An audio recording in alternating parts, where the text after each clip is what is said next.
mahakasika an'izay famoahana amin'ny fomba ofisialy ny voka-pifidianana solombavam-bahoaka nataon'ny CES izay androany izay ihany nanakihana ny CES moa ny filohan'ny Lezazy manoloana ny fanapahan-kevitra no raisiny tsy farany mikasika indrindra ny tsy fankatoavana ny nahalany ny candidat Papa Soule.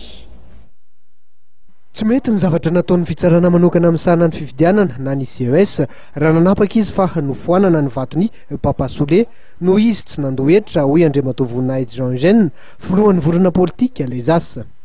Niaron'ny Papa Soule tokoa ny filoha nasionalin'ny Lezasa nandritra ny valan-dresaka ao am-panao gazety tolakandro izay nitotosaina tetsy amin'ny Hôtel Colbert etsy Antaninarenina. Dénoncer ny zavatra tsy manjary ataon'ny CES zany. Na zany pression na azo azy na resa-bola tsy fantatro zany oka zavany resaka satria fanalefana ihany io de hoe dinina io de tsy fantatray nefa raha ndindry izy famirahantsika mampalahelo ny zavatra ohatran'izany zany foana ny iainantsika amin'ny firena ty raha vao misy pression bakary na misy raha ohatran'izao dia ny fotsy avadika mainty, mainty avadika fotsy. Ka ny fadisoan'ny CES, président CES, voalohany indrindra tsy nampafantatra an'le intéressé izy. Hoe zao ny zava-misy eo.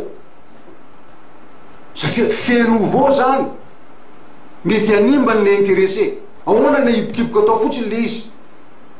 Tsy nampafantarana ny fomba ofisialy hoe misy an'izao ny zavatra miataky anao azo ny CES atao mihitsy amin'ny fomba zany tsy secret satria zavatra manimba olona zany manimba ny hoavin'olona zany hoavy politikan'olona e ankora ny filazana fa hoe tsy naroa hevitra izy nefa olona naroa hevitra zao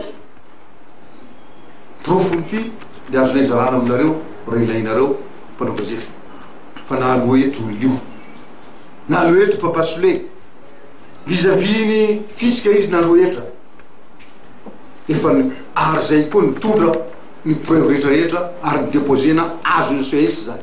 Ho anvondrona Lezasa dia vao hitsakitsaka tanteraka ny zoan'ny Papa Soule. Etsy andanin'izany dia fa nalambaraka ihany koa ny filazana fa tsy nandohetra i Papa Soule candidat solombavam-bahoaka voafidy tao amin'ny distrikany Antsiranana voalohany. Tsy nangala-bato izy ary nahatratra 503 be zao ny elanelan'ny hipifidy teo aminy sy Andriamatoa Mahazo azy Fredy avy amin'ny atoko MDM izay nanolo ny toerany.